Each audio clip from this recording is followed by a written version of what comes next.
The autumn wind carried the scent of dust and desperation through the town square, as Margaret Henley clutched the last of her savings in her weathered hands. The auction block stood before her like a judgment seat, and upon it waited 3 small figures with burlap sacks covering their heads, their thin shoulders trembling in the October chill. She hadn't come to town planning to buy children. Lord knew she barely had enough to keep her own homestead running since Samuel passed. But something about the way the smallest one kept reaching for the other's hands made her stomach clench with a familiar ache. "What am I bid for these 3?" the auctioneer called, his voice cutting through the murmur of the crowd like a rusty blade. "Sturdy workers, all of them. The girls may be 8, boys are 10 and 12. Good for field work, house chores, whatever you need done." Margaret's jaw tightened. Children shouldn't be sold like livestock, sacks over their heads as if they were shameful things to be hidden away. She looked around at the faces in the crowd, men with calculating eyes, women whispering behind their hands, all measuring these little ones like they were measuring cattle.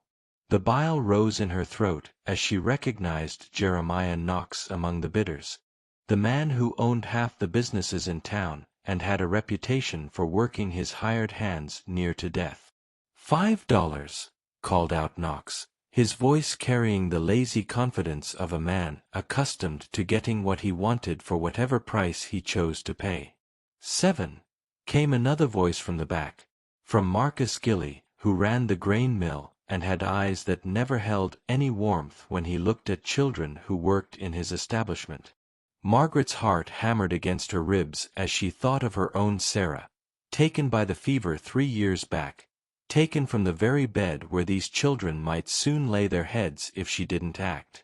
$7 was more than she could afford, more than she'd spent on anything except emergency supplies in the past year, but the memory of her daughter's face made her feet move forward before her mind could calculate the cost. $10, she called out, her voice steady despite the tremor in her hands and the way her knees felt like water beneath her patched skirts. The crowd turned to look at her with expressions ranging from surprise to pity to calculation. Margaret Henley, the widow who lived alone on 40 acres of stubborn soil that barely yielded enough to keep one person fed through the winter, bidding on 3 children she couldn't afford to feed. But she kept her chin up and her eyes on those small figures, watching the way the middle child, one of the boys by his size, kept shifting closer to shield the little girl from the wind that cut through the square like a blade. Jeremiah Knox's eyes narrowed as he looked her over, taking in her patched dress and worn boots, the way she held herself with the dignity of someone who'd learned to make do with less but refused to let circumstances break her spirit. His smile when it came held no warmth, only the cold satisfaction of a man who enjoyed crushing hope wherever he found it. $12, he said with deliberate slowness, his gaze never leaving Margaret's face as he spoke. Cash money, not promises or good intentions. Margaret thought of the silver dollars hidden in her flour jar, the money she'd been saving for winter supplies, for new seed come spring, for the 1,000 small necessities that kept a homestead running through the lean months. She thought of the way Sarah used to curl up next to her by the fire, small and warm and trusting, the way her daughter's laughter had filled the cabin with light during the darkest days of winter. These children needed someone to trust, someone to keep them safe from men like Knox who saw them as nothing more than unpaid labor to be worked until they broke.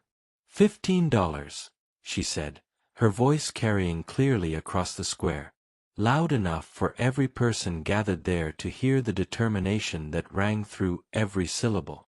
The silence that followed stretched long enough for Margaret to count her own heartbeats, to feel the weight of every eye in the crowd pressing down on her like stones.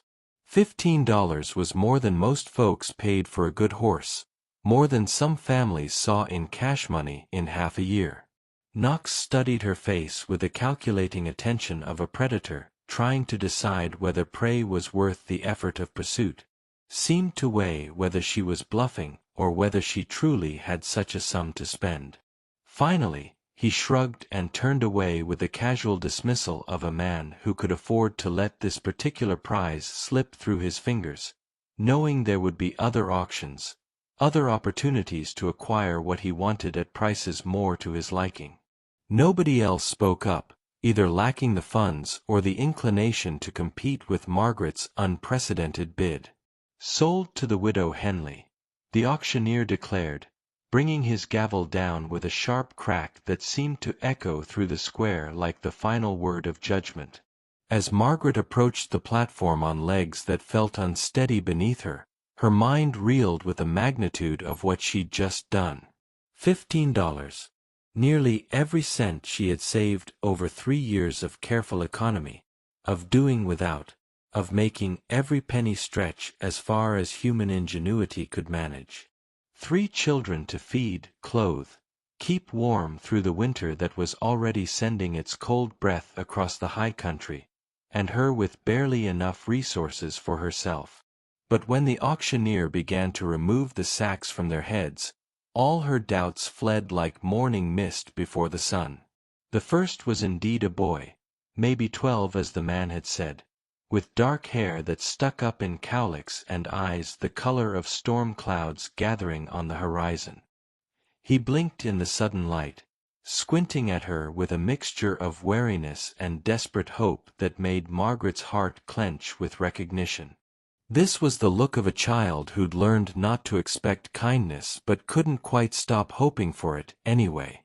The second was younger, 10 perhaps, with sandy brown hair and freckles scattered across his nose like someone had flicked paint at him with a careless brush. His hands clutched a small wooden horse, carved rough but with obvious care, holding it like a talisman against whatever fate awaited him. When his eyes met Margaret's, she saw intelligence there, and sensitivity, and the kind of gentle spirit that would be crushed under Knox's heavy hand. But it was the girl who made Margaret's breath catch in her throat, and her heart stutter to a near stop.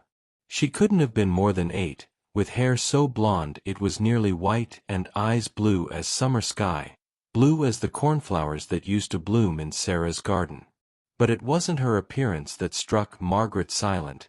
It was the way she looked at her, head tilted slightly to one side, as if she was trying to solve a puzzle that had been troubling her for a very long time. "Mama Margaret?"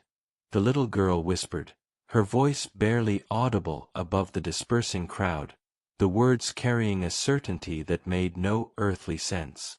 Margaret felt her knees nearly buckle beneath her. Nobody had called her Mama in 3 years, not since Sarah passed, and this child couldn't possibly know her name. The boys looked as stunned as she felt, the older one stepping protectively in front of his sister with instincts that spoke of long practice at shielding her from disappointment and danger. "How do you know?" Margaret started to say, but the auctioneer was already pushing papers at her, demanding his payment with the impatience of a man who had other business to conduct and other lives to dispose of before the day was through. $15, cash money, he said brusquely, his eyes already moving to the next lot of goods to be sold. "And they're your problem now, whatever problems they might bring with them." Margaret counted out the silver dollars with shaking fingers, her eyes never leaving the 3 children who now belonged to her, or she to them. She wasn't certain which arrangement better described the mysterious transaction that had just taken place. The little girl kept staring at her with those impossible blue eyes, and Margaret felt something crack open in her chest that had been sealed tight since the day she'd buried her daughter in the small cemetery behind the church. "Come along," she said softly, gathering up the papers that declared her their legal guardian, signed and witnessed and stamped with all the proper seals that made 3 young lives her responsibility before God and the territorial law. "Let's get you home." The wagon ride back to the homestead passed in strange silence that felt heavy with unspoken questions and careful hope. The children huddled together in the back, whispering among themselves in voices too low for Margaret to catch their words, while she tried to make sense of what had just happened and what she was going to do now that it had. The little girl had called her Mama Margaret, a name only Sarah had ever used, and only when she was very small and wanted something special, some extra tenderness or comfort that the formal mother couldn't quite convey. It wasn't possible that this child could know such a thing. Yet the words had come out of her mouth as natural as breathing, with the confidence of someone greeting an old friend after a long absence. The older boy, she still didn't know their names, hadn't thought to ask in the confusion of the auction and the overwhelming reality of suddenly having 3 children in her care, kept watching the horizon as if expecting pursuit, his young face bearing the kind of watchfulness that spoke of experience with trouble. The middle child clutched his wooden horse, running his fingers over the carved surface with the reverence of someone handling a treasured possession.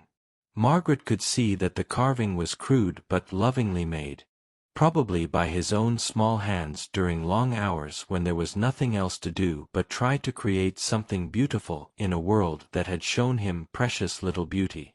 And the girl hummed under her breath, a melody that sounded familiar though Margaret couldn't place it at first. As the miles passed and the tune continued, weaving through the wagon's creaking and the horse's steady hoofbeats, recognition dawned with a chill that had nothing to do with the autumn air.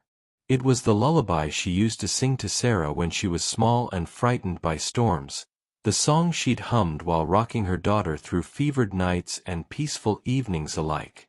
She'd never sung it to another soul, never even hummed it where anyone could hear after Sarah passed. Yet this child knew it, note for note, with the same gentle rhythm and tender phrasing that Margaret had used to comfort her own daughter through countless nights.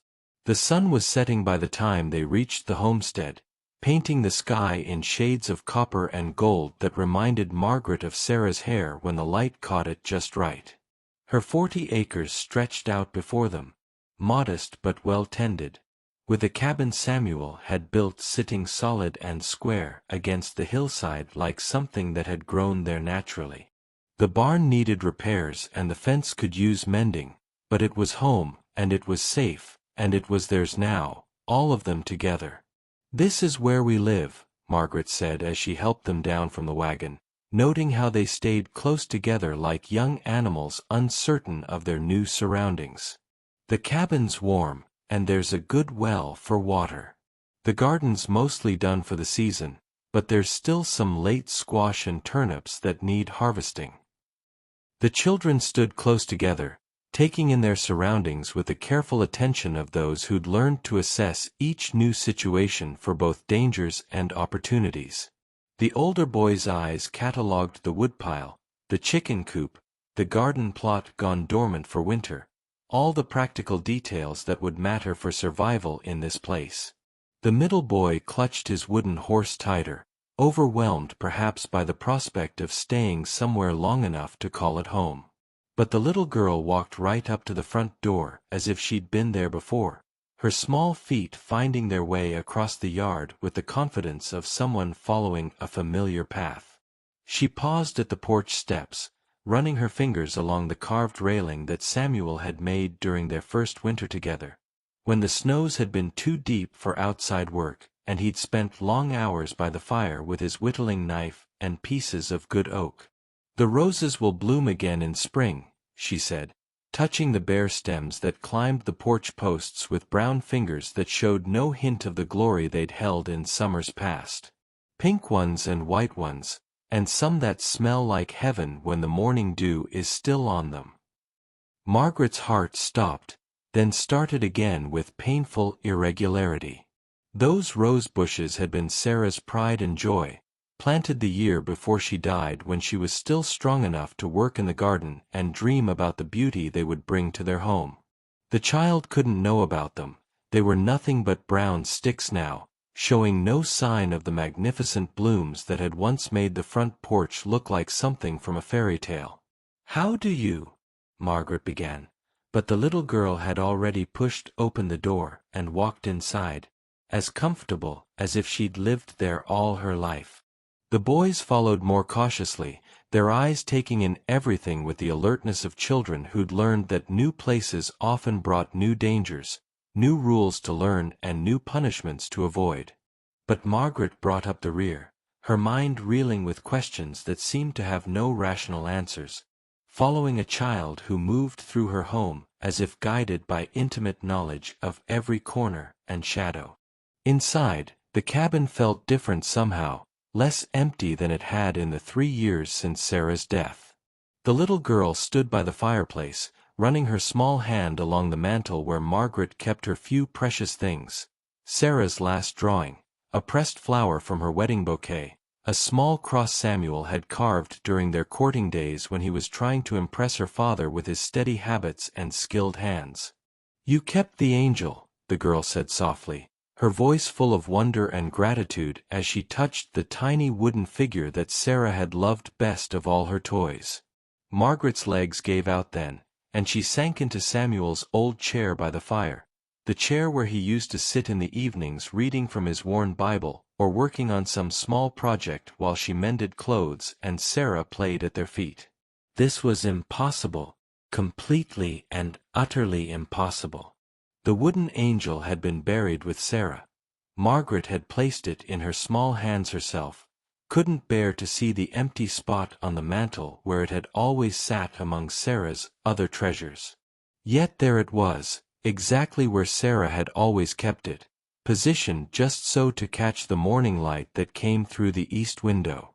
And this strange child spoke of it like an old friend, with a kind of recognition that came from long familiarity rather than casual observation.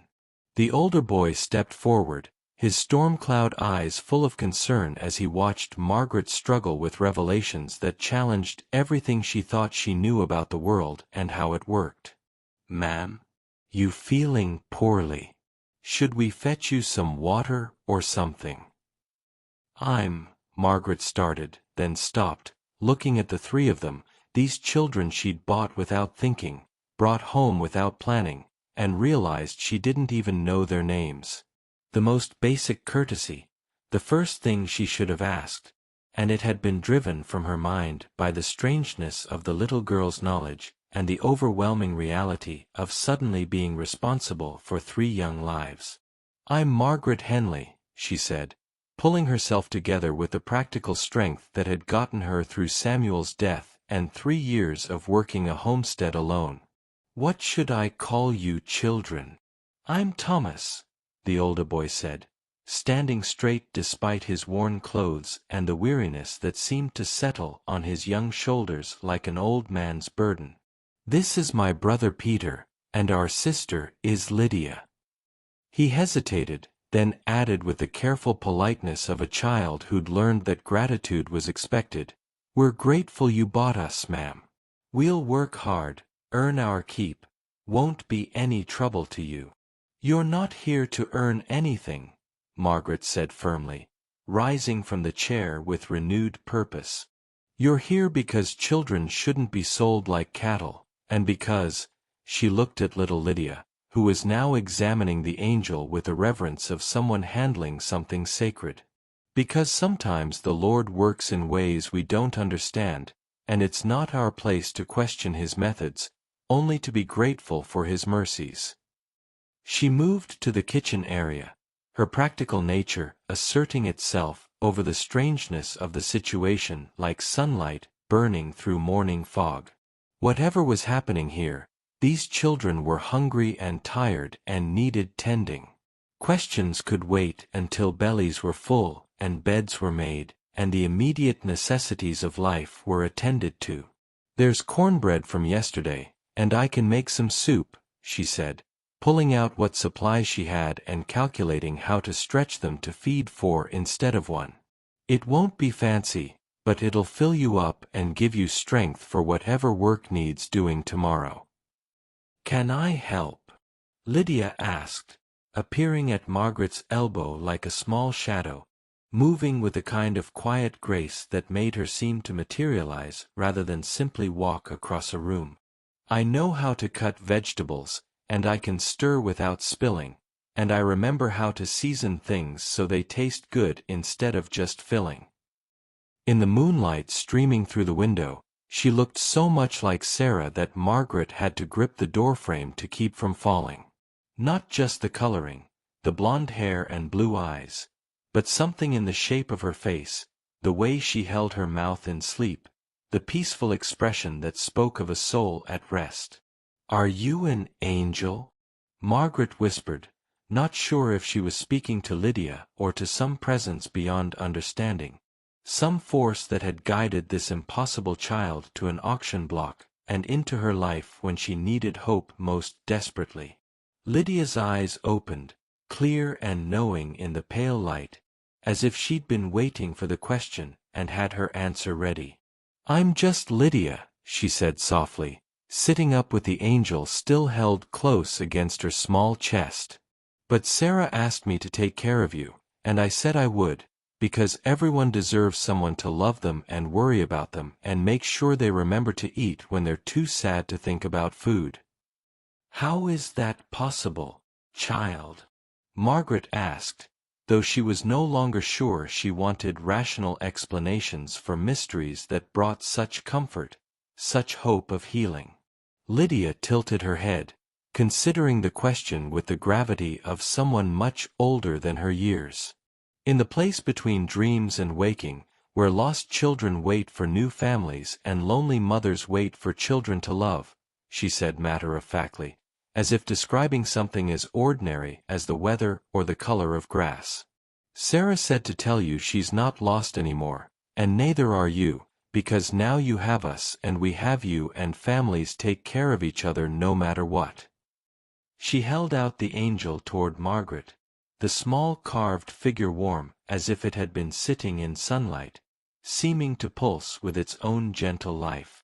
"Sarah said this belongs to all of us now, because it's not about remembering someone who's gone, it's about celebrating love that keeps growing even when people can't see each other anymore." Margaret took the small carved figure with shaking hands, feeling the smooth wood that Samuel had shaped with such care, the delicate features he'd carved to make their daughter smile. She thought of all the nights she'd sat by this window, missing her daughter, missing Samuel, missing the family they'd hoped to have and the future they'd planned together. She thought of the emptiness that had eaten at her like winter cold, the way she'd stopped planning for any future beyond mere survival. "We need each other," Lydia said simply, with the wisdom of someone who understood essential truths even when they couldn't be explained or proven. "Thomas and Peter and me, we need a mama who won't sell us away or work us too hard or make us feel ashamed for being orphans. And you need children who'll love you back and help you remember how to smile and give you reasons to plant flowers instead of just vegetables." She paused, studying Margaret's face in the moonlight with eyes that seemed to see directly into her heart. "Sarah says families aren't just about blood or law or what other people think is proper. They're about choosing to love and keep choosing, every day, even when it's hard or scary or doesn't make sense to anyone else." Margaret felt something ease in her chest, a knot of pain she'd carried so long she'd forgotten it was there, forgotten what it felt like to breathe without that constant ache pressing against her ribs. "Are you sure about this, little one? It won't be easy. Winter's coming, and we don't have much money, and I've been alone so long I'm not sure I remember how to be a mama to anyone." Lydia smiled, and in that smile Margaret saw echoes of Sarah but also something entirely new. Hope, resilience, the kind of stubborn joy that could bloom in the hardest soil if it was tended with enough patience and love. "We'll learn together," she said with the confidence of someone who'd never doubted that love could overcome any obstacle. "And Sarah will help us remember the important parts, like how to make each other laugh and how to say sorry when we mess up and how to hug tight enough to chase away bad dreams." The next morning dawned crisp and clear, with frost painting silver patterns on the windows and the smell of wood smoke drifting from chimneys throughout the valley. Margaret woke to the sound of movement in the main room and emerged to find Thomas already up. coaxing the fire back to life with the practiced efficiency of someone who'd learned to take care of practical necessities without being asked. Peter sat nearby, whittling at a new piece of wood while his older brother worked, his careful hands shaping what looked like the beginning of a horse's head. The original wooden horse sat beside him, positioned where he could refer to it as he worked, and Margaret realized he was trying to make a companion for his treasured possession. "Morning, ma'am," Thomas said, straightening up as she appeared, his young face already showing the marks of responsibility that came from taking care of others. "Fire was nearly out, so I got it going again. Hope that was all right. I know some folks are particular about who tends their fires." "More than all right," Margaret said, touched by the boy's initiative and the careful way he asked permission even for helpful acts. "You know your way around a fireplace. That's good knowledge to have, especially heading into winter." "Had to learn," Thomas said with a shrug that tried to seem casual, but couldn't quite hide the weight of memories behind his words. "Peter and me, we took care of Lydia as best we could after Ma and Pa died. Wasn't always easy finding places to sleep that were warm and safe, especially when the weather turned cold." Margaret's heart clenched at the matter-of-fact way he spoke of such hardship, the way he said it without self-pity or complaint, as if learning to survive alone was just another skill children were expected to master. "How long have you three been on your own?"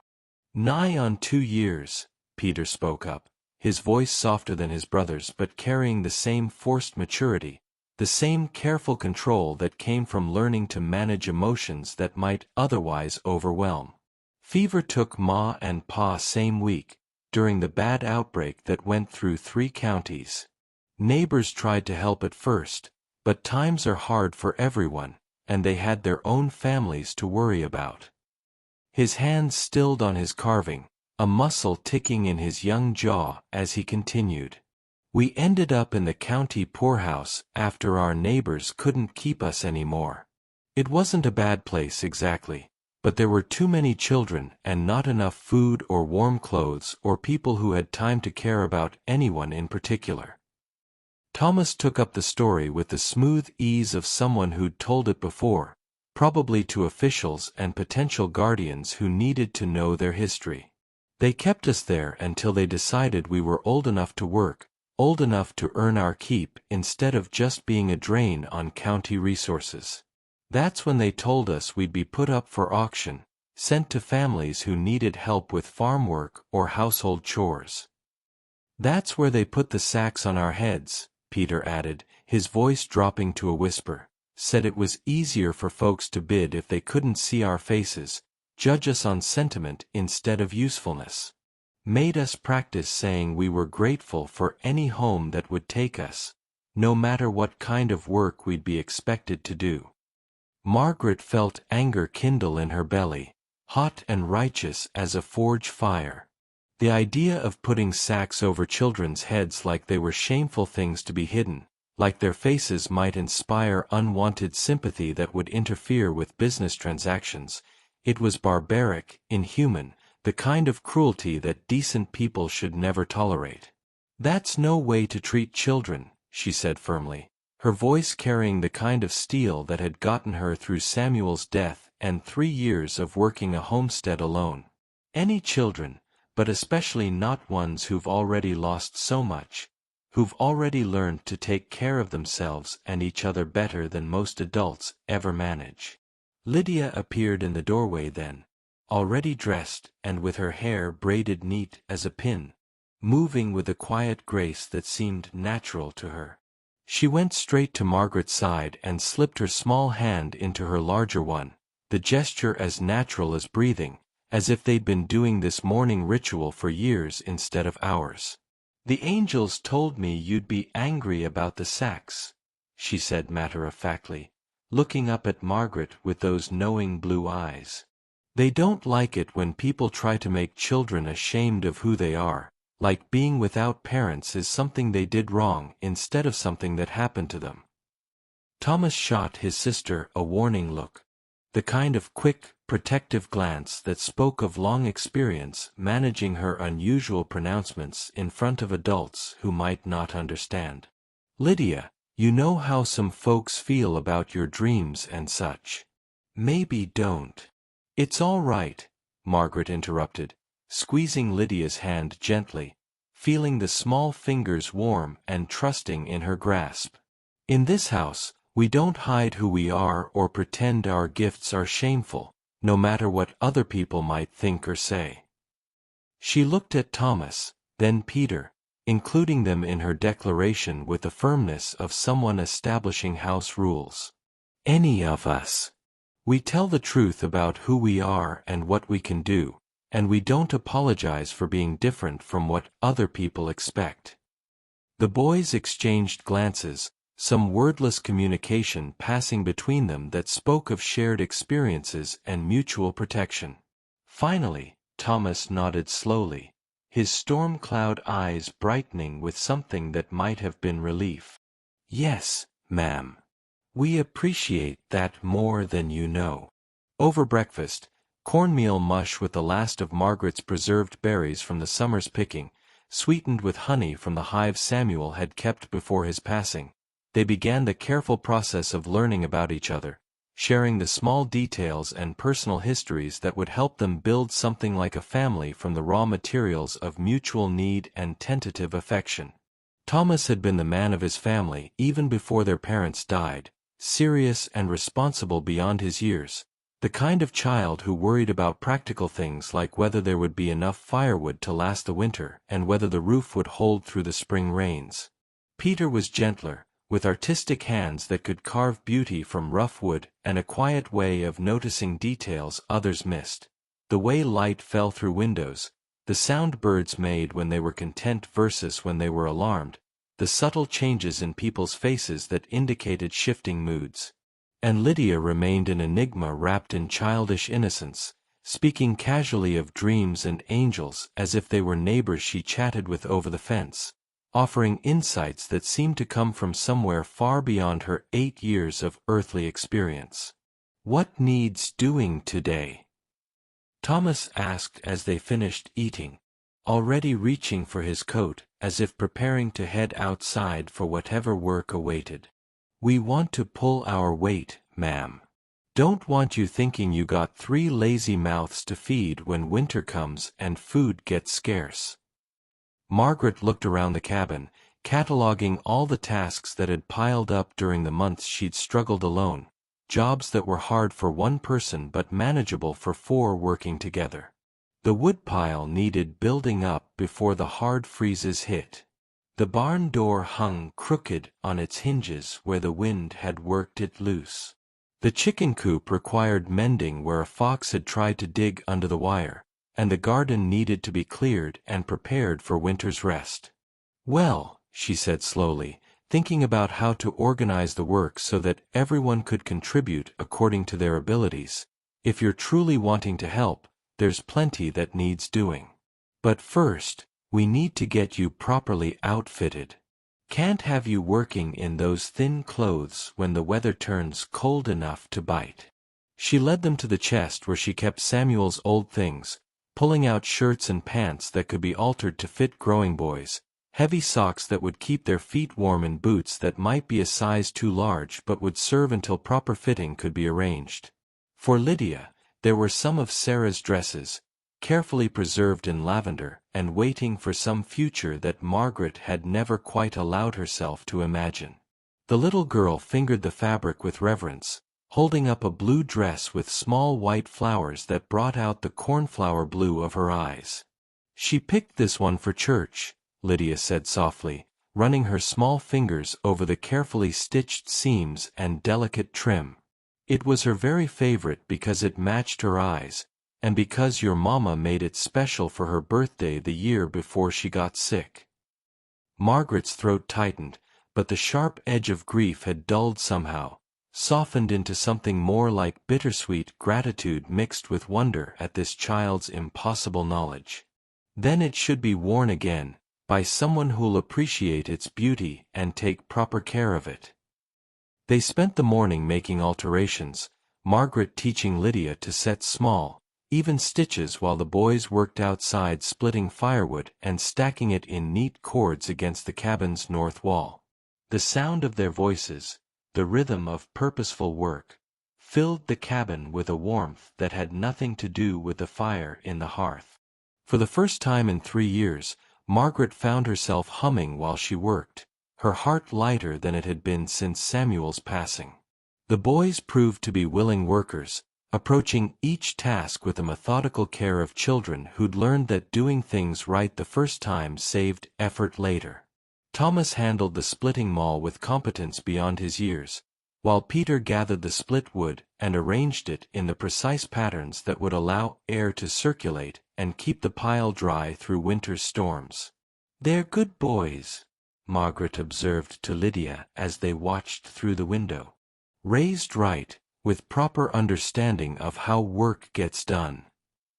Lydia nodded seriously, threading her needle with the careful attention of someone determined to master a new skill.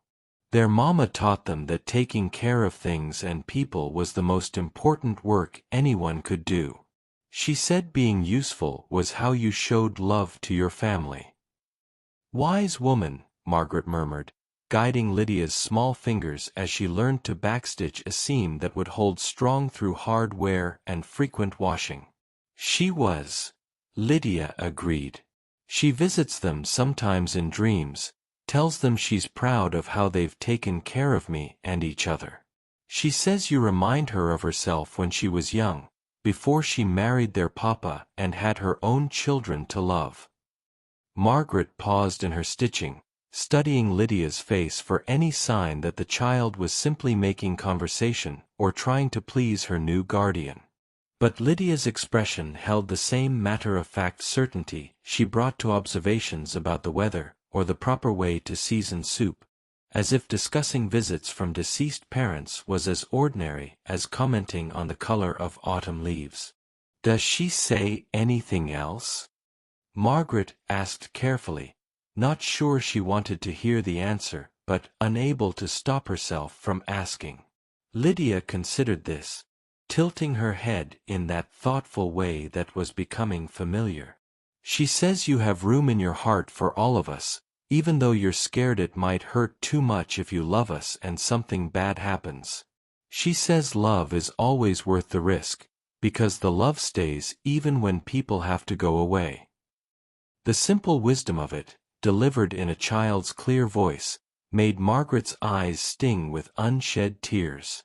She bent back to her work, focusing on the steady rhythm of needle and thread while she struggled to compose herself. These children had been in her life for less than a day, but already they were changing her in ways she couldn't have predicted, opening spaces in her heart she'd thought were sealed forever. It was near noon when the first visitor arrived.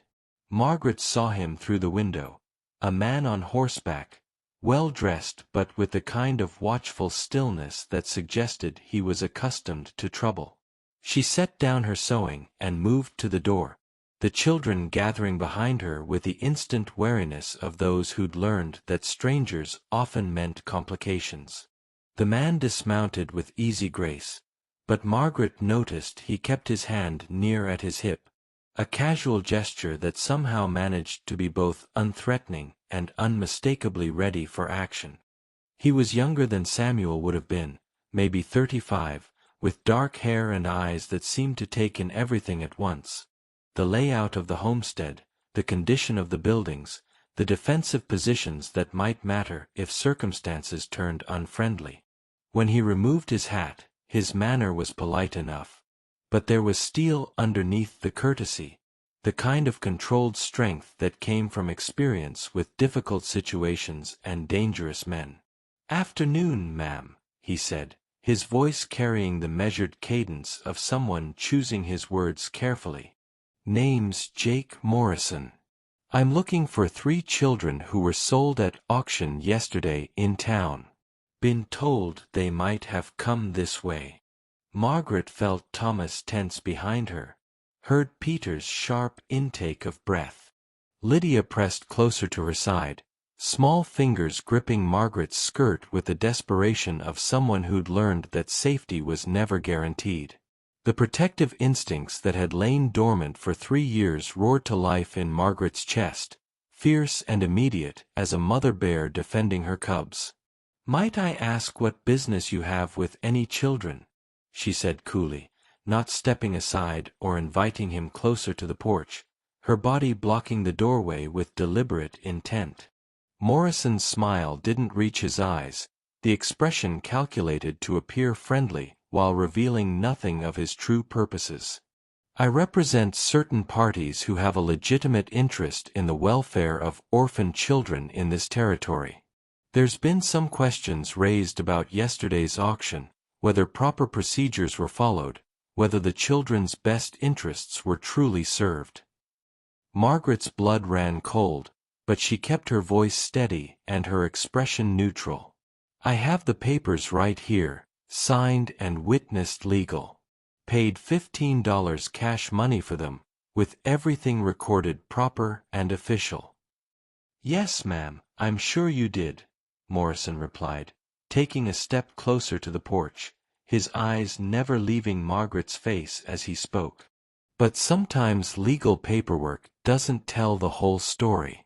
Sometimes there are other considerations, family connections, prior claims, debts that need to be settled before children can be placed in permanent homes."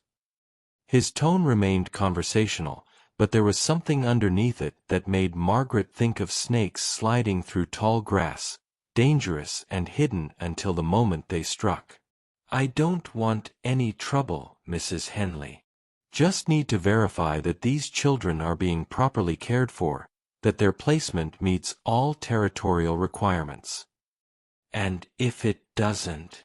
Margaret asked, though she suspected she already knew the answer. Morrison's facade of politeness slipped a notch, revealing something harder and less patient underneath.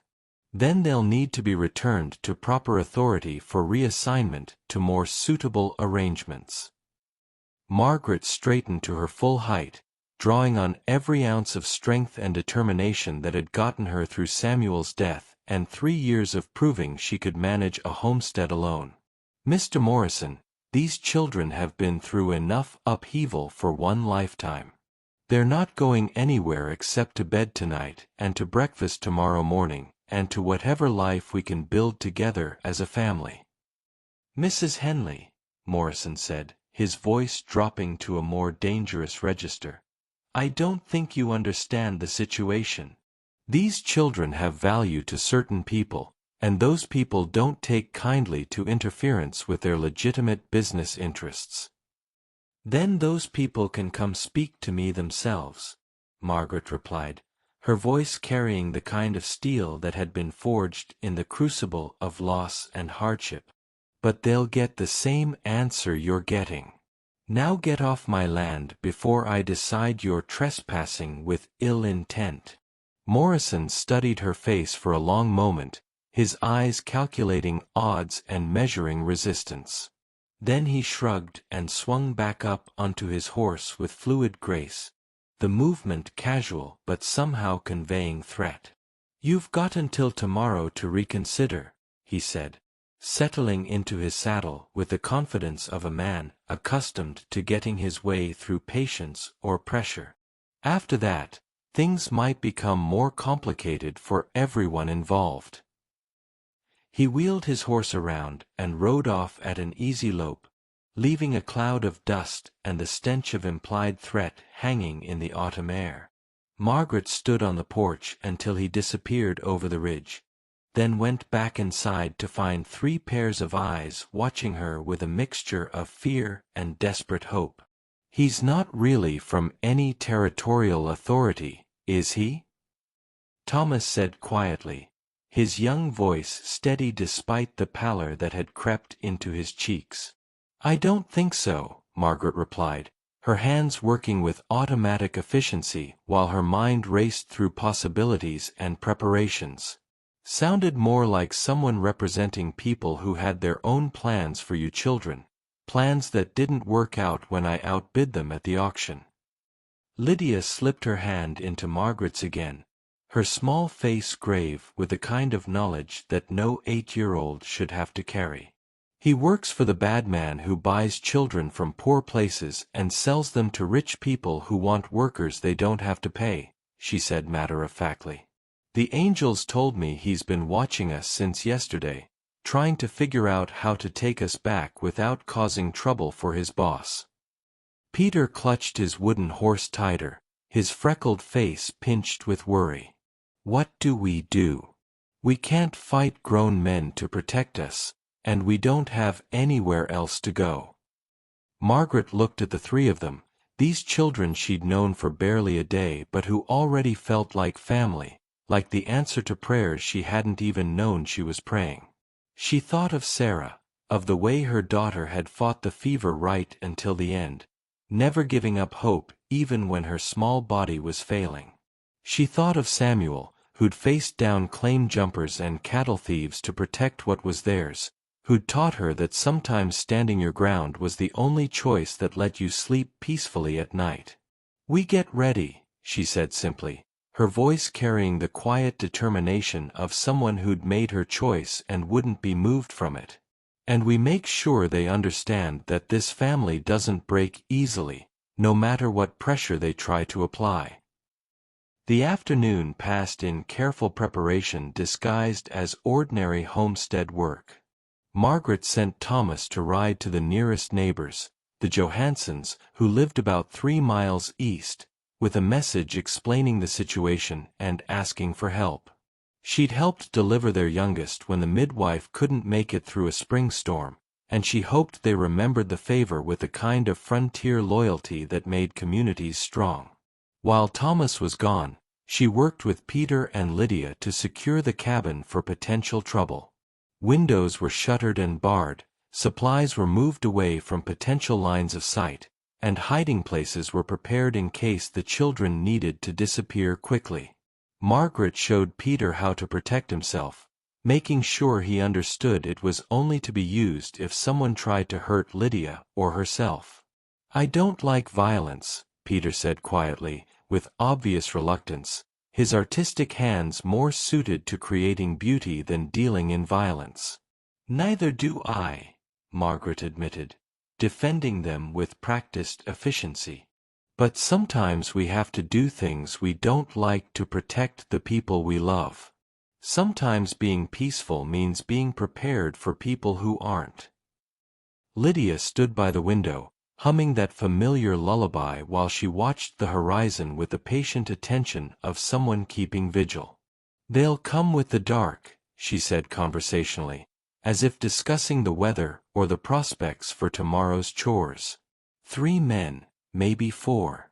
They think we'll be easier to take if we're scared and can't see them coming clearly." "How do you?" Margaret started, then stopped herself. She was beginning to understand that questioning Lydia's knowledge was less important than trusting it, that trying to find rational explanations for her gifts was less useful than simply accepting them as another tool for keeping the family safe. "How much time do we have?" she asked instead. "Thomas will be back before them, but not by much," Lydia replied, her young voice carrying certainty that seemed to come from sources beyond ordinary perception. "The Johansons are coming too, bringing their boys and extra supplies for whatever trouble might develop." Margaret wanted to ask more, but the sound of hoofbeats cut through the evening air. Thomas appeared over the ridge, riding hard, and behind him came Henrik Johansen and his 3 eldest sons, armed and grim-faced with a look of men who'd dealt with trouble before and weren't inclined to back down from it now. Relief flooded through Margaret as the reinforcements dismounted near the cabin. Henrik was a solid man, a good neighbor who'd helped Samuel with barn raisings and harvest work, who understood that frontier communities survived by standing together against whatever threats emerged from the vast loneliness of the territory. "Margaret," Henrik called as they approached the porch, his weathered face creased with concern. "Thomas told us what happened. We came as soon as we could gather supplies and protection." "Did you see anyone on the road?" she asked as they gathered in the cabin, accepting the cups of coffee she offered with the grateful efficiency of men preparing for a long night. "No one moving openly," Henrik replied, settling his large frame into one of Margaret's chairs with careful attention to the creaking wood. "But old Pete Kowalski was acting strange when we passed his place.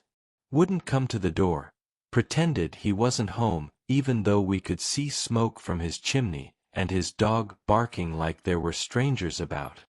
He frowned, running a hand through his graying hair as he considered the implications. "Pete's never been one to hide from neighbors. If he's keeping his head down, it probably means someone's convinced him that staying invisible is his safest option." Thomas, who'd been quiet since returning from his ride, spoke up with the careful observation of someone who'd learned to notice details that might matter for survival. "I saw riders heading toward the Kowalski place when I was coming back from the Johanssons. 4 or 5 men, moving like they had specific business there instead of just passing through." Margaret felt ice settle in her stomach as the implications became clear. Pete Kowalski's homestead was only a mile down the valley, close enough to serve as a staging point for anyone planning trouble, isolated enough that whatever happened there might not be noticed by other neighbors until it was too late to matter.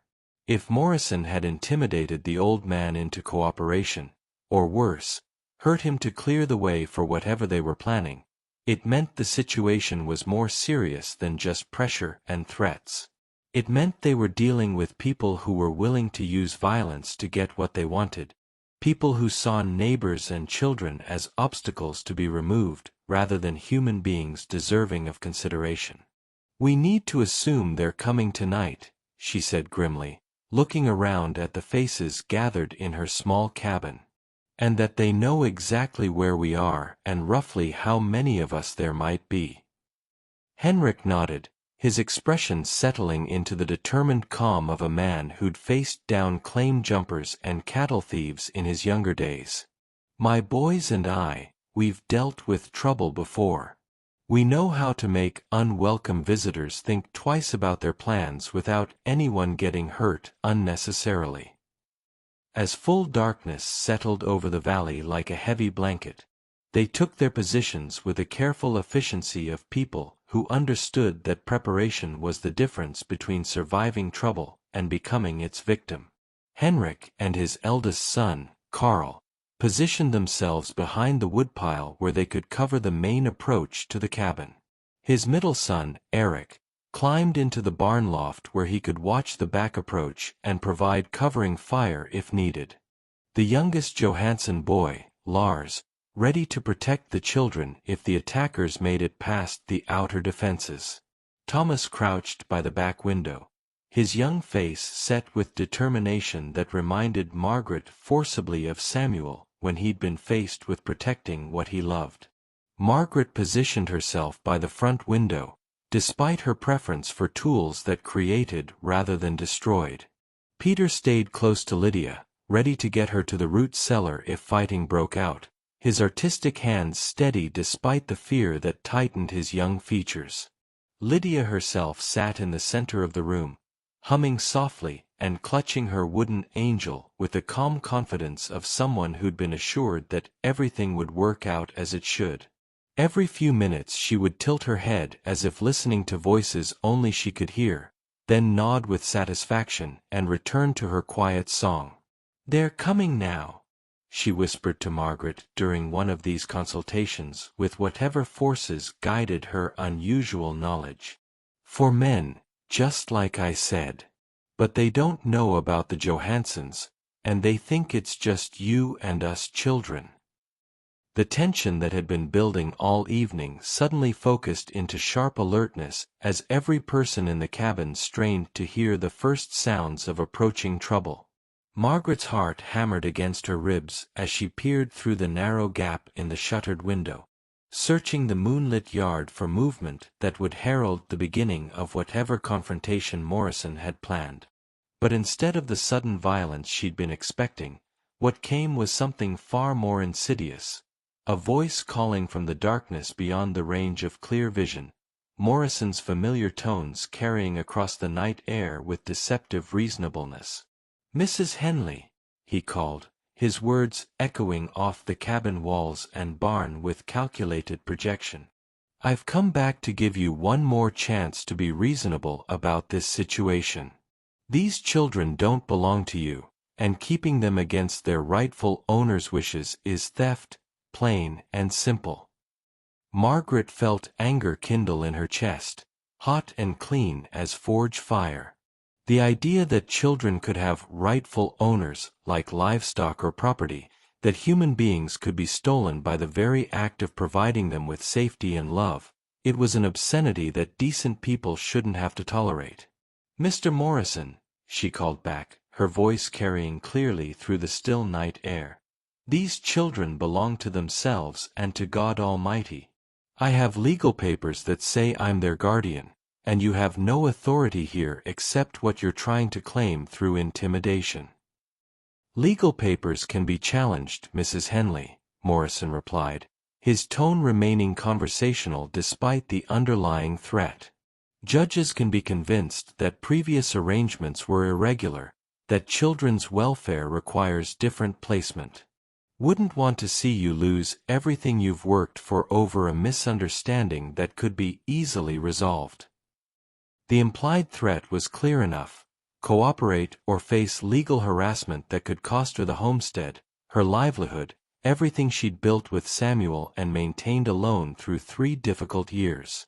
But Margaret had learned something about herself in those years of solitary struggle. Something about the core of steel that lay beneath her practical exterior. "Mr. Morrison," she said, her voice carrying the kind of certainty that came from knowing exactly where she stood and why. "These children are under my protection, and they're staying under my protection. If you want them, you'll have to come through me and my neighbors and anyone else in this valley who believes children deserve better than being bought and sold like cattle."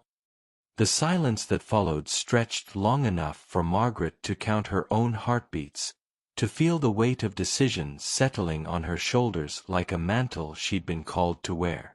Around her, she could sense the Johansson men taking aim, Thomas steadying himself, Peter moving to shield Lydia with his own small body. "That's unfortunate, Mrs. Henley," Morrison finally replied, his voice carrying a note of regret that didn't sound entirely feigned. "I was hoping we could settle this without anyone getting hurt. But some people just won't listen to reason until they've learned it the hard way." What happened next wasn't the sudden violence Margaret had been bracing for, but something far more disturbing: the sound of movement in the darkness, men positioning themselves around the homestead with a careful stealth of hunters surrounding prey. She could hear them communicating in whispers and hand signals, the faint sounds of equipment being readied and positions being taken. "They're not planning to attack," Lydia said quietly, her young voice carrying certainty despite the tension that filled the cabin like smoke. "They're planning to wait until we get tired and scared and make mistakes. They think if they stay out there long enough, we'll give up and bring them the children ourselves." Margaret realized with growing dread that this was probably exactly what they intended: a siege rather than a battle, psychological pressure applied steadily until desperation forced her to surrender what she was trying to protect. It was a cruel strategy, but potentially effective against people who couldn't afford to abandon their responsibilities for an extended period. "How long can we hold out?" Henrik asked quietly, his weathered face grim as he considered their limited supplies and the approaching winter that would make extended siege increasingly difficult. "As long as we have to," Margaret replied with a determination that surprised her with its intensity. "However long it takes for them to understand that we're not giving up these children, not today, not tomorrow, not ever." Through the long hours of that first night, the invisible standoff continued with neither side willing to escalate to open violence but neither willing to concede the field to their opponents. Margaret and her allies took turns keeping watch while others rested, maintaining vigilance against any attempt to approach the cabin under cover of darkness. Lydia proved to be an invaluable source of information about their besiegers' movements and intentions, her mysterious knowledge allowing them to anticipate attempts at infiltration and respond before any real danger developed. But as dawn approached and the first gray light began to filter through the shuttered windows, Margaret realized that Morrison had been right about one thing. This situation couldn't continue indefinitely without someone being forced to make concessions they weren't prepared to make. The solution, when it came, arrived with the sunrise in the form of dust clouds on the eastern horizon that resolved into a small cavalry of riders approaching at a steady gallop. At first, Margaret feared it was reinforcements for Morrison, but as they drew closer she could make out the familiar bulk of Sheriff Coleman from the territorial capital, accompanied by what appeared to be official deputies and several other men she didn't recognize. "Looks like the territorial authorities have decided to take an interest in our situation," Henrik observed with satisfaction, as the official party approached the homestead. Morrison and his men emerged from their concealment with obvious reluctance, their carefully planned siege suddenly complicated by the arrival of legitimate law enforcement. The conversation that followed was conducted in voices too low for Margaret to hear clearly, but she could see Morrison's increasingly agitated gestures and the sheriff's implacable calm as official authority asserted itself over whatever private arrangements had been made. Within an hour, Morrison and his companions were riding away under what appeared to be official escort, their threat neutralized by the simple application of proper legal process. Sheriff Coleman approached the cabin alone, his weathered face creased with a kind of smile that suggested good news was coming. "Morning, Mrs. Henley," he called as Margaret emerged onto the porch, relief flooding through her as she realized the immediate danger had passed. "Sorry about the trouble you've been having.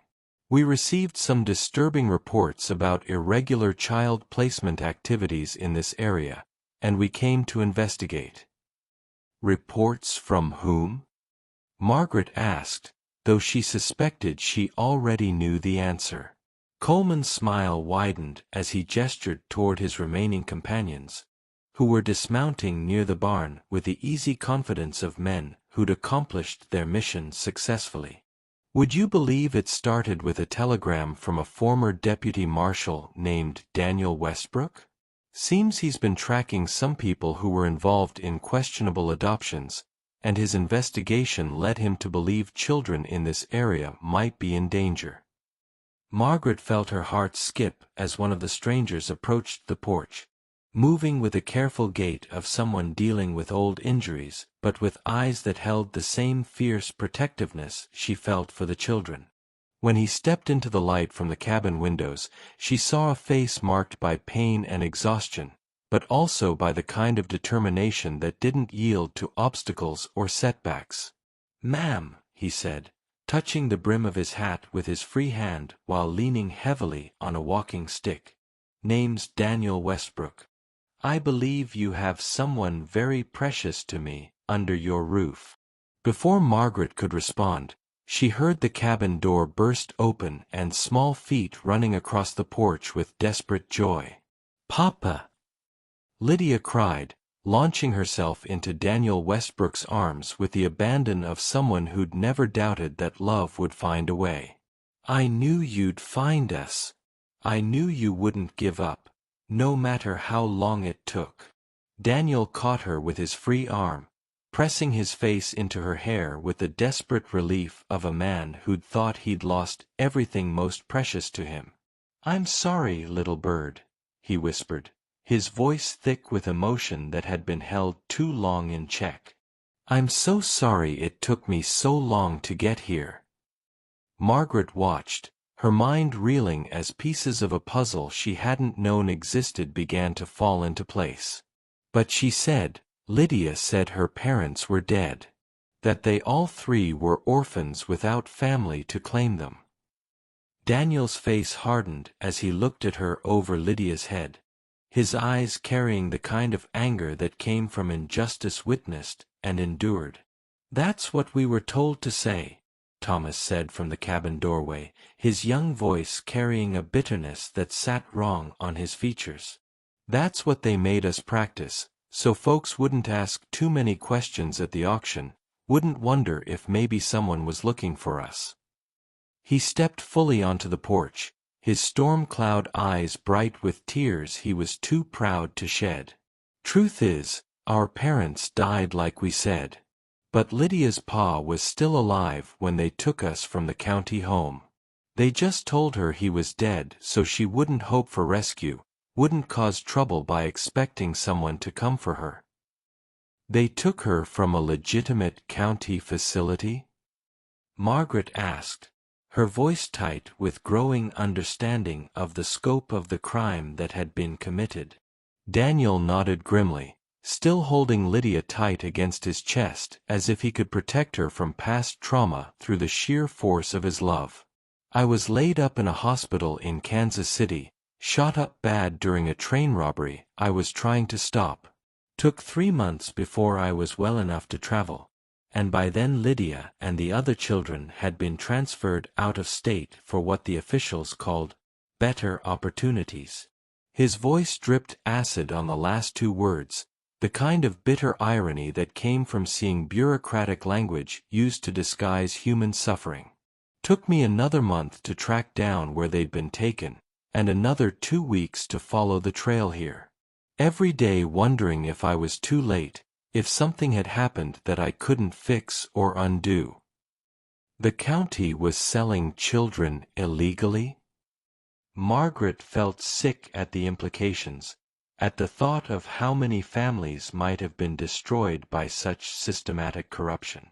Not the county itself, but corrupt officials working with men like Morrison who have buyers lined up in advance, Daniel explained, his voice carefully controlled despite the anger that burned in his eyes. "Children without family to ask questions, especially ones like Lydia who have gifts that certain people find valuable for reasons I don't care to discuss."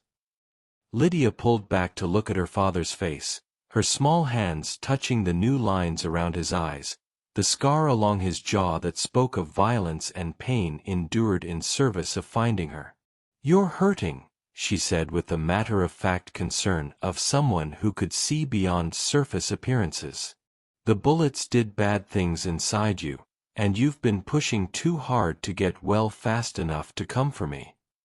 "I'm healing, little bird," Daniel said gently, his voice carrying the kind of tenderness that transformed his weathered features completely. "Slower than I'd like, but healing. Thanks to this lady, who bought you at auction and kept you safe until I could get here." He looked at Margaret with gratitude so deep it was painful to witness, the kind of debt that could never be adequately repaid or properly expressed. "Mrs. Henley, I can never thank you enough for what you've done. For spending money you probably couldn't afford, for protecting children you had no obligation to help, for standing up to dangerous men who threatened your safety."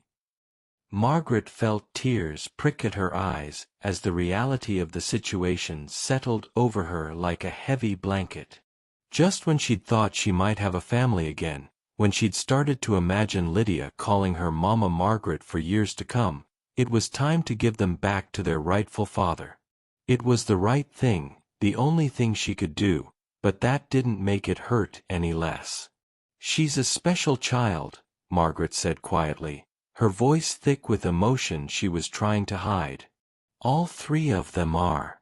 They've been through more than any children should have to bear, but they've kept their goodness, their ability to love and trust and hope for better things."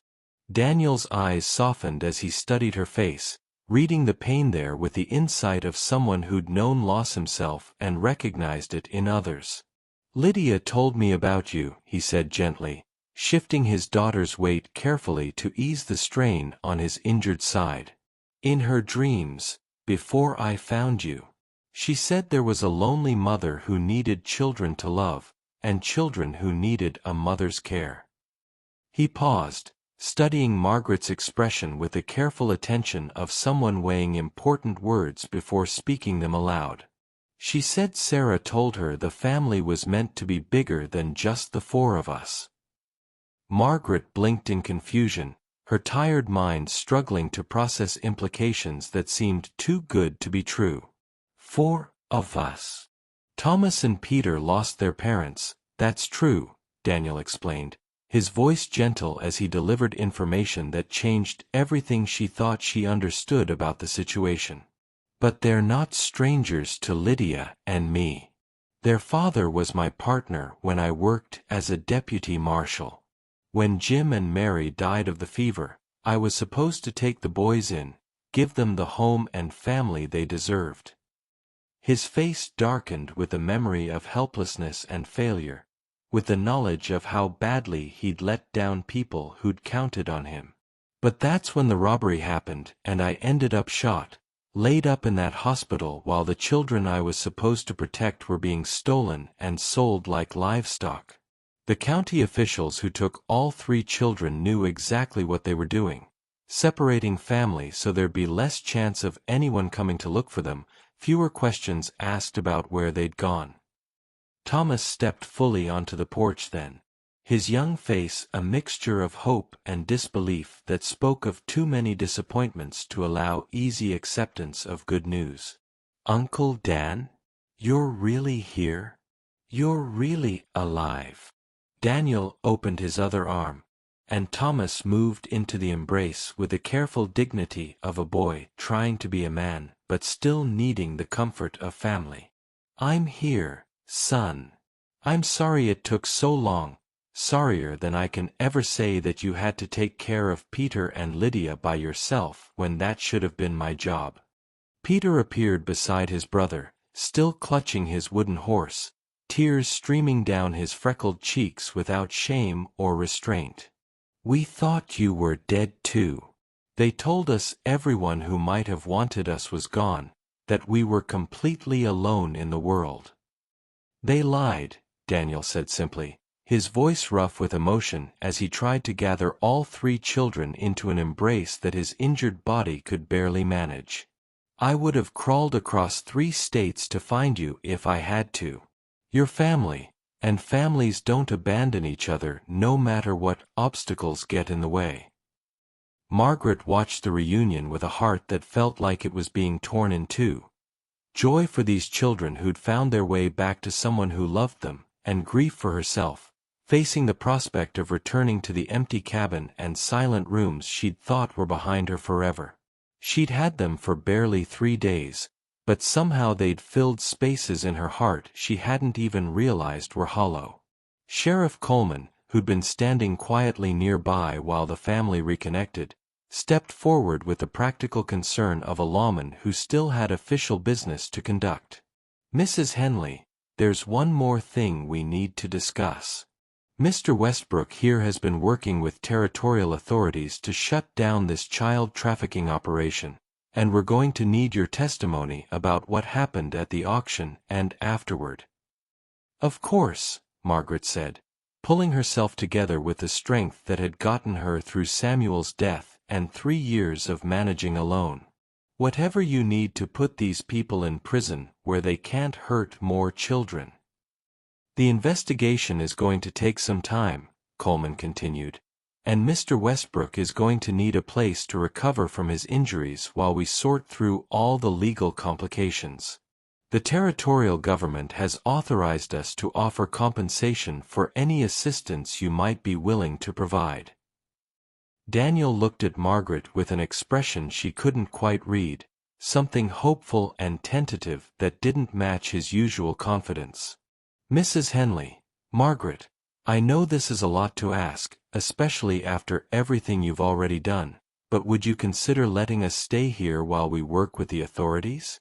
Just until the legal matters are settled, and I'm well enough to travel with the children. Lydia pulled away from her father's embrace and walked over to Margaret, taking her hand with the same natural trust she'd shown from the beginning. "You're still Mama Margaret," she said matter-of-factly, as if the question had never been in doubt. "Papa being alive doesn't change that.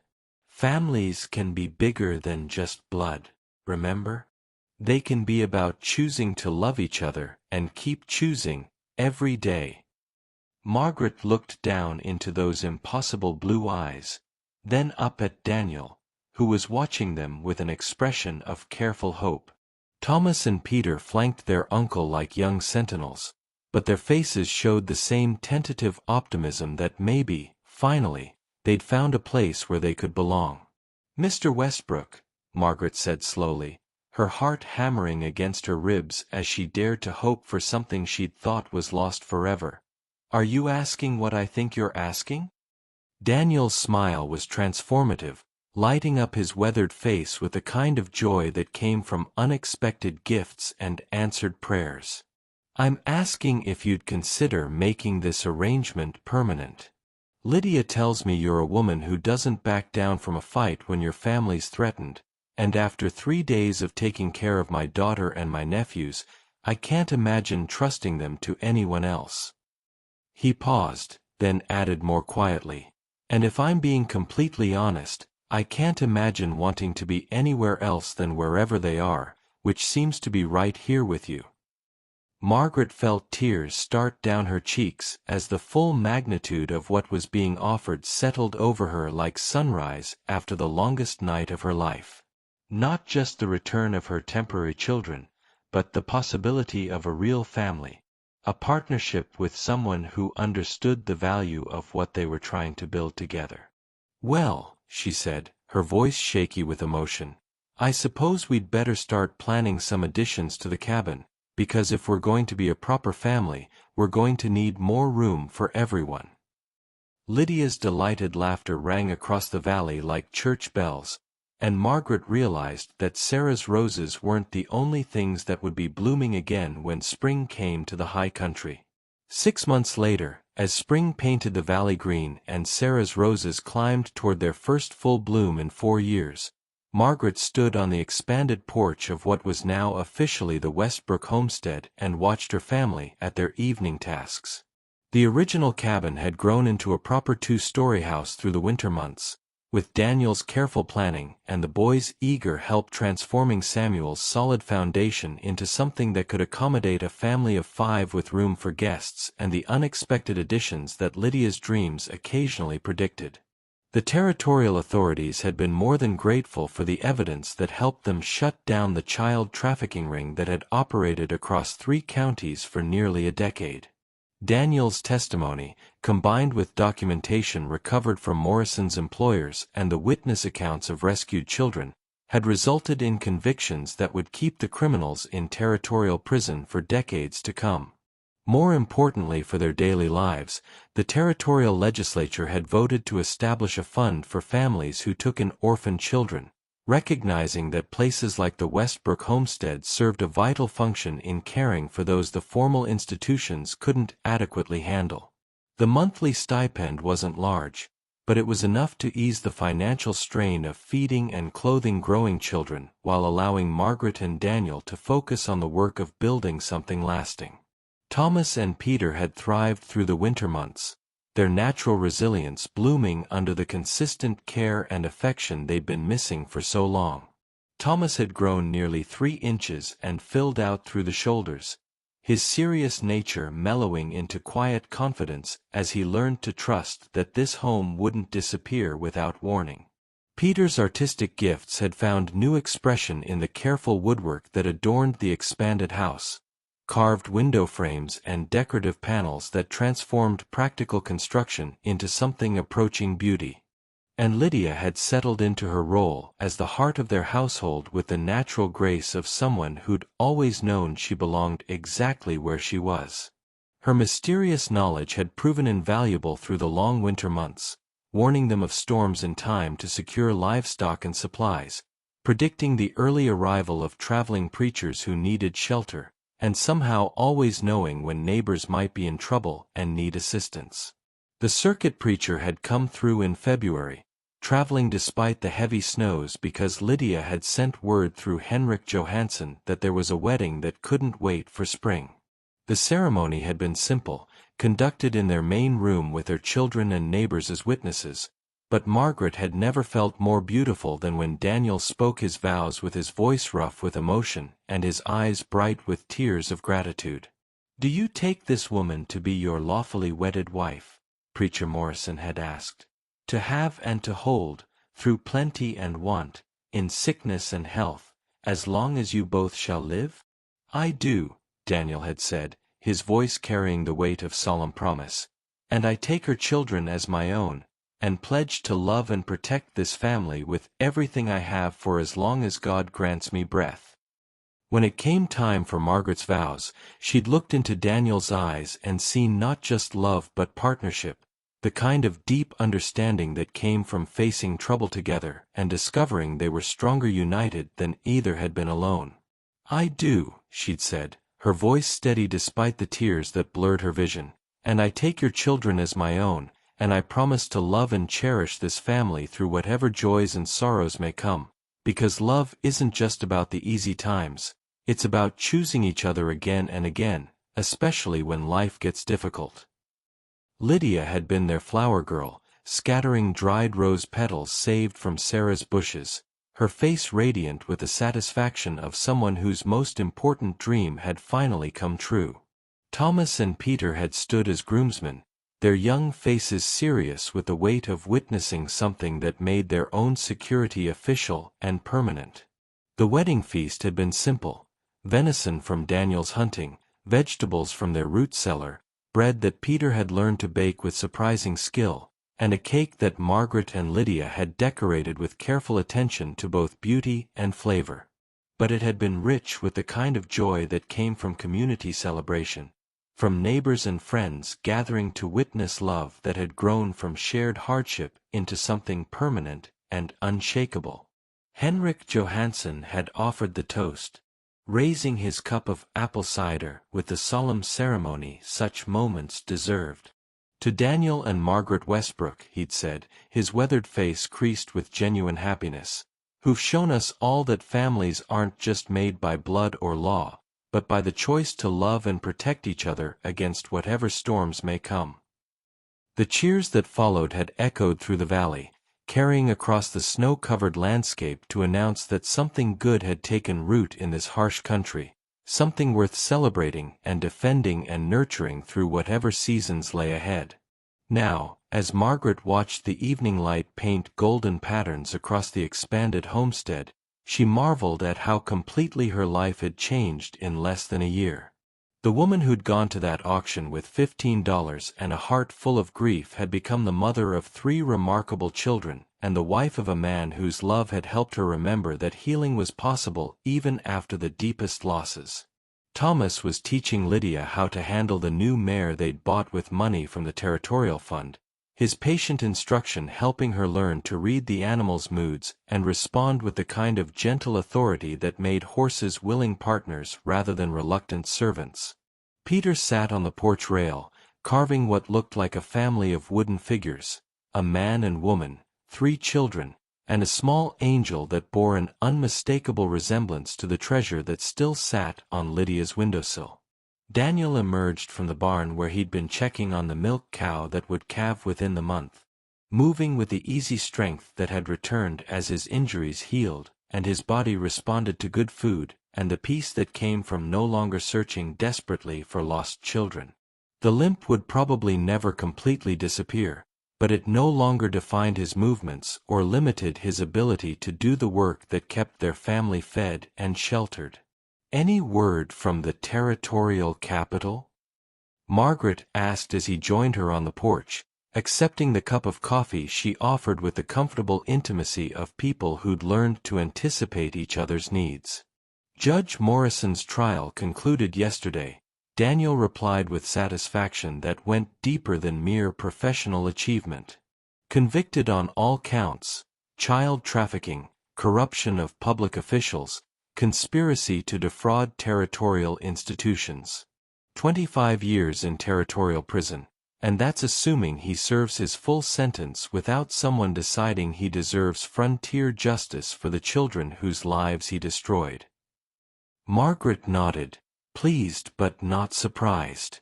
The evidence Lydia's knowledge had helped them gather had been devastating, painting a picture of systematic exploitation that had shocked even hardened lawmen who thought they'd seen every form of human cruelty.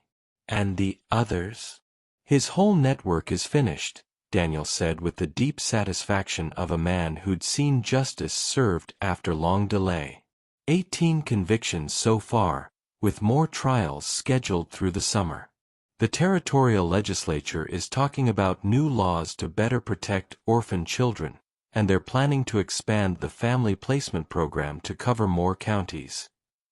Lydia appeared at the porch railing as if summoned by their conversation, her face bright with the kind of excitement that usually meant she had important news to share.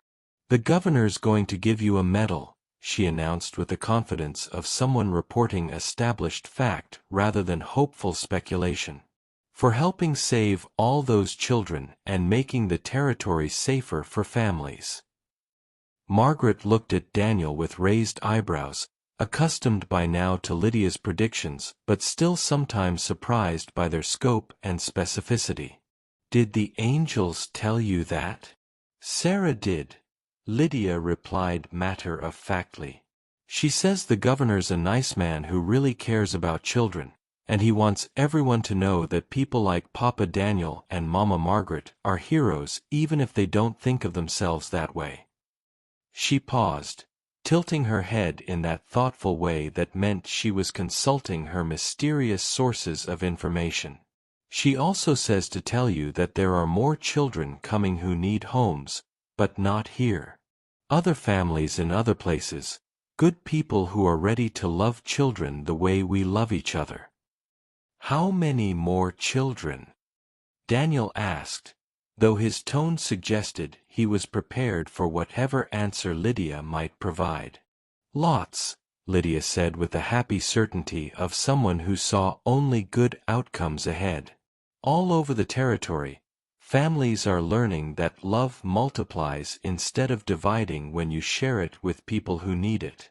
And the bad men who hurt children are going to jail, and the good people who protect children are getting help from the government to do it right." Thomas joined them on the porch, leading the mare with the careful attention of someone who'd learned to take responsibility seriously. "She did real well today," he reported to Daniel with the pride of someone sharing an accomplishment with a trusted mentor. "Didn't spook when the chickens got excited, and she's learning to respond to leg pressure instead of just rein commands." "That's fine work," Daniel said, and Margaret could hear in his voice the deep satisfaction of a man who'd found his calling as a father and teacher. "Shows you're developing the kind of patience and understanding that makes a good horseman. Your pa would be proud of how you're growing into the man he hoped you'd become." The mention of Thomas and Peter's father no longer brought the sharp pain it once had. Through the winter months, Daniel had shared stories of his partner and friend, helping the boys remember not just the tragedy of their loss but also the love and values their parents had tried to instill. The grief was still there, but it had been transformed into something that honored memory rather than being trapped by it. Peter looked up from his carving, holding up the nearly finished figure of the wooden woman. "Do you think Mama and Papa can see us now? Do you think they know we found our way back to family?" "I think they know," Margaret said gently, settling into the chair beside him and studying the careful detail he'd managed to capture in the small figure. "And I think they're grateful that you found people who love you the way they did, who want to help you grow into the good men they hoped you'd become." Lydia nodded with the authority of someone who had access to information beyond ordinary perception. "They visit sometimes, in dreams and quiet moments when people are ready to listen. They say love doesn't end when people die, it just changes shape and finds new ways to take care of the people it leaves behind." As the sun set behind the mountains and the first stars appeared in the darkening sky, the family gathered for their evening ritual of shared stories and quiet reflection. It had become their custom to end each day by talking about what they'd learned, what they were grateful for, and what they hoped for in the days ahead. Tonight, as they settled into the comfortable rhythm of voices sharing experiences and dreams, Margaret felt the deep contentment that came from knowing she was exactly where she belonged. The woman who'd gone to an auction planning to buy supplies and instead bought 3 children had become someone she wouldn't have recognized a year ago. Confident, hopeful, surrounded by love that had grown from desperate need into something rich and sustaining. "Mama Margaret," Lydia said as they prepared to go inside for the evening, "Sarah wants you to know she's proud of how big our family has grown, and how happy you've learned to be again." "And what do you want me to know, little one?" Margaret asked, lifting Lydia into her arms with the easy affection of a woman who'd learned that motherhood came in many forms and all of them were precious. Lydia's smile was radiant with the joy of a child who'd found her place in the world and helped others find theirs as well. "I want you to know that tomorrow is going to be even better than today, and every day after that will be better still, because that's what happens when people choose love over fear and families over loneliness." As they moved toward the house that had become a true home, Margaret caught Daniel's eye and saw reflected there the same wonder and gratitude that filled her own heart. They'd built something beautiful from the raw materials of loss and hope, something that would endure through whatever challenges the future might bring. The roses Sarah had planted were preparing to bloom again, their buds swelling with the promise of beauty that would return year after year as long as someone tended them with love and patience. And in the gathering darkness, Margaret could hear the sound of children's laughter mingling with the evening songs of birds settling in for the night, the peaceful sounds of a family that had chosen each other and would keep choosing each other through all the seasons of their lives together. Behind them, the lights of neighboring homesteads flickered across the valley like stars fallen to earth, each one representing another family working to build something good and lasting in this harsh but hopeful country. And somewhere beyond the visible horizon, Margaret knew there were other families forming in the same way theirs had, through courage and compassion and the mysterious workings of grace that brought together people who needed each other and were brave enough to love without guarantees. The future stretched ahead of them, uncertain as all futures must be, but bright with the promise of children growing up safe and loved, of a community strengthened by shared values and mutual support, and of love that had learned to multiply itself through the simple act of opening doors and hearts to those in need. And if Lydia's dreams could be trusted, and Margaret had learned they always could be, there would be more families formed this way, more children rescued from loneliness and neglect, more proof that love was always stronger than fear when people were brave enough to choose it over safety and comfort. As they entered the house that had become their sanctuary and their launching point for whatever adventures lay ahead, Margaret offered a silent prayer of gratitude for the mysterious forces that had brought them together. Whether it was Sarah's guidance from beyond, Lydia's gift of seeing truth in dreams, or simply the working of grace in a world that sometimes seemed short on miracles, she was grateful beyond words for the family that had grown from a desperate decision at an auction block into something that felt as permanent and necessary as the mountains that surrounded their valley. The wooden angel sat on Lydia's windowsill, catching the last light of evening and seeming to glow with its own gentle radiance. And in that light, Margaret could almost see the face of her first daughter, smiling with the joy of someone who'd helped orchestrate a miracle and would spend eternity watching over the family her sacrifice had made possible. Tomorrow would bring new challenges and new joys, new reasons to work hard and love deeply and trust in the goodness that could emerge from even the hardest circumstances. But tonight, as Margaret tucked her children into beds in a house filled with laughter and security, she knew that whatever came next, they would face it together as a family that had chosen each other and would keep choosing each other through all the seasons of their lives. The roses would bloom in the morning, filling the air with their sweet fragrance and painting the world in shades of hope renewed.